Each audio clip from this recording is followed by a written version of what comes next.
రాజకీయ పార్టీ ఏర్పాటు దిశగా కవిత ప్రిపరేషన్ మొదలు పెట్టారా? అందులో భాగంగానే ఎన్నికల వ్యూహకర్త ప్రశాంత్ కిషోర్ తో కవిత ఎన్నికల డీల్ సెట్ చేసుకుంటున్నారా? రాజకీయ పార్టీకి బలమైన ఎజెండా ముఖ్యమని ఆమె భావిస్తున్నారా? కవిత కొత్త పార్టీకి ప్రశాంత్ కిషోర్ ఇచ్చే ప్లాన్స్ వర్కౌట్ అవుతాయా? అసలు ఆమెతో పీకే భేటీ కాలేదని ఎందుకు అంటున్నారు? ఇద్దరి మధ్య చర్చలు జరిగాయని వస్తున్న కథనాలు కేవలం పుకార్లేనా? పీకే కవిత భేటీపై తెలంగాణ రాజకీయ వర్గాల్లో జరుగుతున్న చర్చేంటి? Let's watch the story.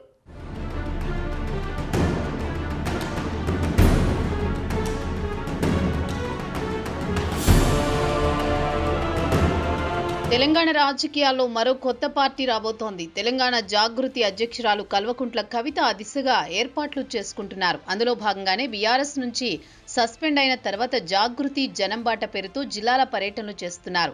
రాష్ట్ర వ్యాప్తంగా పర్యటిస్తున్నారు. ఇక బీఆర్ఎస్ పార్టీకి ఎమ్మెల్సీ పదవికి రాజీనామా చేసిన 4 నెలల తర్వాత ఎట్టకేలకు కవిత రాజీనామా ఆమోదం పొందింది. దీంతో త్వరలోనే కొత్త రాజకీయ పార్టీని స్థాపిస్తున్నట్లు కల్వకుంట్ల కవిత అధికారికంగా ప్రకటించారు.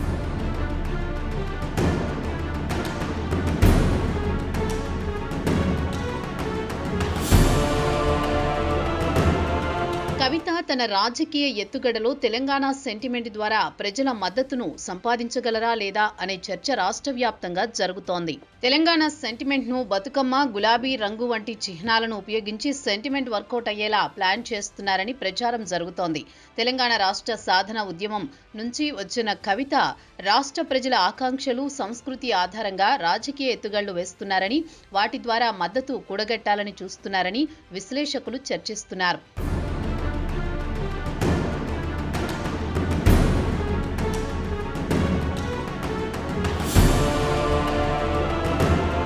అయితే కవిత కొత్త పార్టీ ఏర్పాటు చేయబోతున్నారని, ఆ పార్టీకి బతుకమ్మ గుర్తుతో తెలంగాణ సెంటిమెంట్ ను వర్కౌట్ చేయాలని ఆమె ప్రయత్నిస్తున్నారని ప్రచారం జరుగుతోంది. తెలంగాణలో ఎమోషన్ అస్త్రాన్ని యూజ్ చేసుకోవాలని కవిత ట్రై చేస్తున్నట్లు తెలుస్తోంది.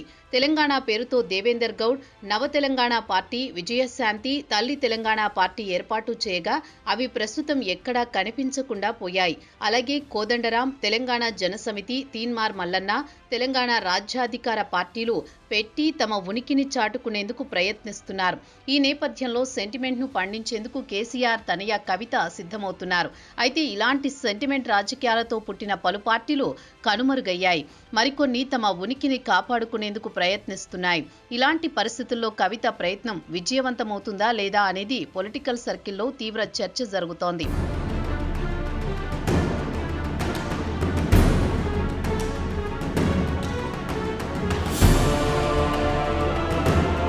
ఈ నేపథ్యంలో రాజకీయ పార్టీ ఏర్పాటు ప్రక్రియను వేగవంతం చేసిన కవిత కమిటీలను నియమించారు.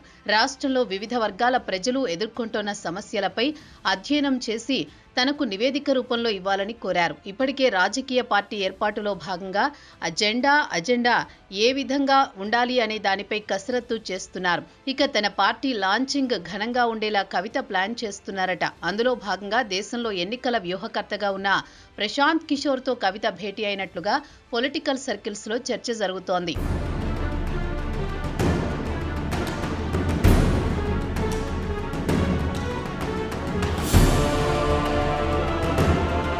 ఇకపోతే ప్రశాంత్ కిషోర్ 2014 లోక్సభ ఎన్నికల సమయంలో బీజేపీకి పనిచేశారు. తర్వాత పలు ప్రాంతీయ పార్టీలకు పనిచేసి ఆయా పార్టీల అధికారంలోకి రావడంలో కీలక పాత్ర పోషించారు. 2019లో ఏపీలో వైఎస్ జగన్ అధికారంలోకి రావడం కోసం పీకే ఐపాక్ టీం పనిచేసింది. ఆ తర్వాత తమిళనాడులో డీఎంకేకు పనిచేశారు. వెస్ట్ బెంగాల్లో తృణమూల్ కాంగ్రెస్ పార్టీ కోసం పీకే ప్రస్తుతం పనిచేస్తున్నారు.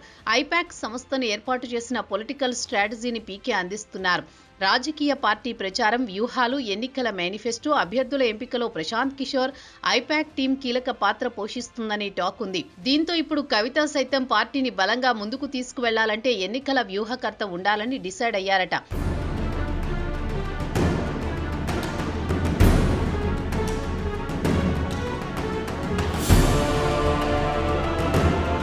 అయితే సంక్రాంతి పండుగ సందర్భంగా కవిత ప్రశాంత్ కిషోర్ తో సమావేశమైనట్లుగా తెలుస్తోంది. కొత్త పార్టీ ఏర్పాటు, ఎజెండా విషయంపై పీకేతో కవిత సుదీర్ఘంగా చర్చించినట్లు తెలుస్తోంది. పార్టీ నిర్మాణం, ఇతర పార్టీల నుంచి ఎవరిని తీసుకోవాలనే అంశాలపై చర్చించారట. దాంతోపాటు తెలంగాణ ప్రజల కోసం పెట్టే పార్టీ ఎలా ఉండాలి, ప్రజలు ఆ పార్టీ తమదే అని ఫీల్ అయ్యేలా ఉండాలంటే ఎలా ముందుకు వెళ్ళాలి, ప్రజల కోణంలో ఎలా పనిచేయాలి, ఇలాంటి అంశాలపై పీకేతో కవిత సుదీర్ఘంగా చర్చించినట్లు తెలుస్తోంది. ఇక ఎన్నికల వ్యూహాల్లో ప్రశాంత్ కిషోర్ కు మంచి ట్రాక్ రికార్డు ఉంది. గతంలో జాతీయ, ప్రాంతీయ పార్టీలకు ప్రశాంత్ కిషోర్ ఎన్నికల స్ట్రాటజిస్టుగా పనిచేశారు. ప్రశాంత్ కిషోర్ సలహాలతో కొత్తగా ఏర్పాటు చేసే పార్టీలో జోష్ నింపాలని కవిత భావిస్తున్నారట. అన్నీ అనుకున్నట్లు జరిగితే ఉగాదికే పార్టీ లాంచ్ చేసే యోచనలో కవిత ఉన్నట్లు తెలుస్తోంది.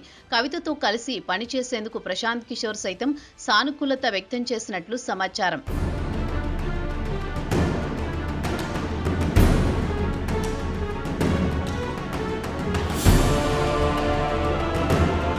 మరోవైపు కవిత తన కొత్త పార్టీ ద్వారా ప్రధానంగా బీఆర్ఎస్ ఓటు బ్యాంకును, ముఖ్యంగా అసంతృప్త నేతలను టార్గెట్ చేసే అవకాశం ఉంది. పార్టీ నుండి బహిష్కరణకు గురైన తర్వాత ఆమెలో పెరిగిన కసి, గత కొన్ని రోజులుగా ఆమె చేస్తున్న విమర్శలు గమనిస్తే కేసీఆర్ నాయకత్వంలోని బీఆర్ఎస్ ను దెబ్బతీయడమే ఆమె తక్షణ కర్తవ్యంగా కనిపిస్తోంది. ఒక రకంగా చెప్పాలంటే సొంత తండ్రి కట్టిన కోటపైనే ఆమె తిరుగుబాటు బావుట ఎగరవేయబోతున్నారు. కవిత ముందున్న మార్గం అంత సులభమేమీ కాదు. తెలంగాణలో ఇప్పటికే 3 ప్రధాన పార్టీలు బలంగా ఉన్నాయి. ఇలాంటి త్రిముఖ పోటీలో 4వ శక్తిగా ఎదగాలంటే బలమైన ఎజెండా ఉండాలి. కేవలం రివెంజ్ పాలిటిక్స్ తో పార్టీని నడపడం అసాధ్యం. కవిత పోరాటం కేవలం మనుగడ కోసమా, లేక తెలంగాణ రాజకీయాల్లో కింగ్ మేకర్ కావడానికా అన్నది ఉగాది ప్రకటనతో స్పష్టమవుతుంది. ప్రశాంత్ కిషోర్ మేధస్సు, కవితకు ఉన్న వాగ్ధాటి తోడైతే తెలంగాణలో కొత్త సమీకరణాలు పుట్టుకురావడం ఖాయం. అయితే ప్రజలు ఆమెను ఒక స్వతంత్ర శక్తిగా అంగీకరిస్తారా లేదా అనేది కాలమే నిర్ణయించాలి.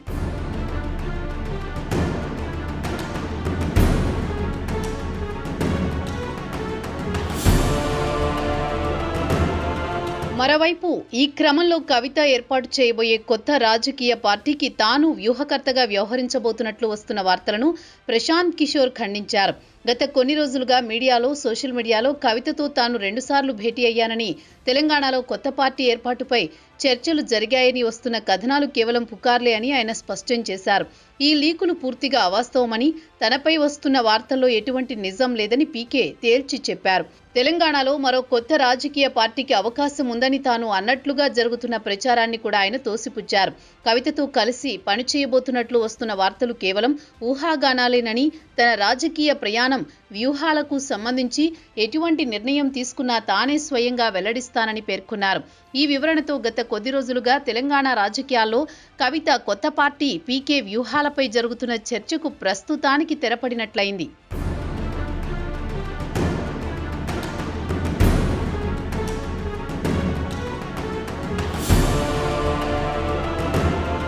మొత్తానికి కవితతో ప్రశాంత్ కిషోర్ డీల్ సెట్ అయితే ఆయన వ్యూహాలు కొత్త పార్టీకి అందించే అవకాశం ఉంది. మరి డీల్ ఓకే అవుతుందా? కవిత పార్టీ ఎలా లాంచ్ కాబోతోంది అనే చర్చ పొలిటికల్ సర్కిల్స్ లో జరుగుతోంది. చూడాలి మరి రానున్న రోజుల్లో తెలంగాణ రాజకీయాల్లో ఎలాంటి మలుపులు తిరుగుతాయో.